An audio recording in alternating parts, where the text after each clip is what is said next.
Olá, turma, mais uma vez aqui para uma aula virtual de Ciências da Natureza. Agora para a gente fazer uma revisão para a global, né?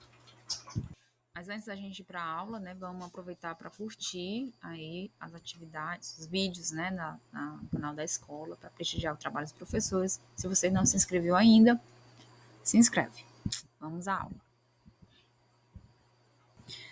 Basicamente, o que a gente vai revisar em relação ao assunto da tabela periódica, no caso, a classificação dos elementos químicos, que são representações de cada átomo que o homem foi descobrindo, né, ao longo da história da ciência, da ciência recente, no caso mais específico da química, e as propriedades desses elementos. Está no capítulo 6 do livro de vocês de Química.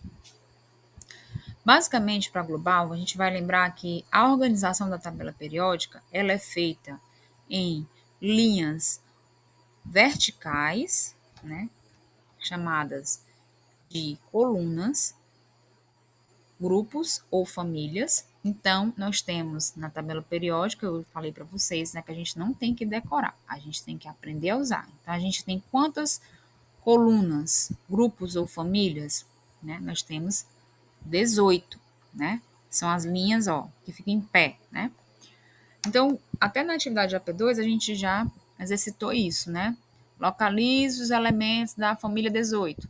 Você vai lá e coloca os símbolos e os nomes. Lembrando que os símbolos são as iniciais do nome em latim.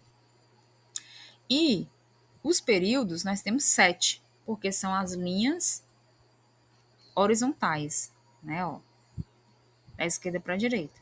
Os períodos. O próprio nome da tabela periódica vem dos períodos, que são as linhas horizontais.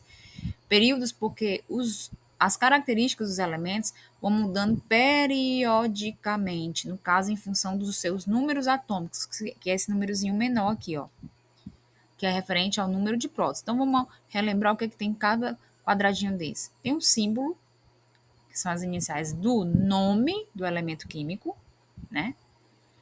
Tem o número atômico, nessa aqui não tem, mas geralmente vai ter também a massa atômica, que é o número maior. O número atômico é o número de prótons. Então, uma forma de perguntar isso aqui numa prova, né? Diga qual o número de átomos, de prótons, né? Ou seja, o número atômico, do terceiro elemento da coluna 17, do terceiro elemento de cima para baixo. A gente iria para onde? Para o boro, família 17, coluna 17. Aí eu tenho que saber, teve até alguns alunos que foram no privado, né? Eu vi que estavam estudando, que estavam fazendo mesmo com afinco. Então, assim, vai lá na coluna 17, de cima para baixo, o terceiro é o bromo. Então, seria 35 prótons, que é o número atômico. Então, é uma forma de explorar isso aqui. Basicamente, a global vai ser isso aqui, tá certo?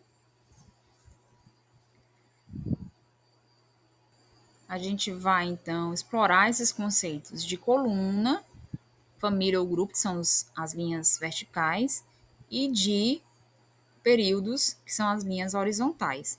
Dessa maneira, criando perguntas aí, que a gente já exercitou na P2, que você identifique elementos que estão na coluna tal, no período tal, e algumas coisas que estão aqui dentro de cada quadradinho, tá certo?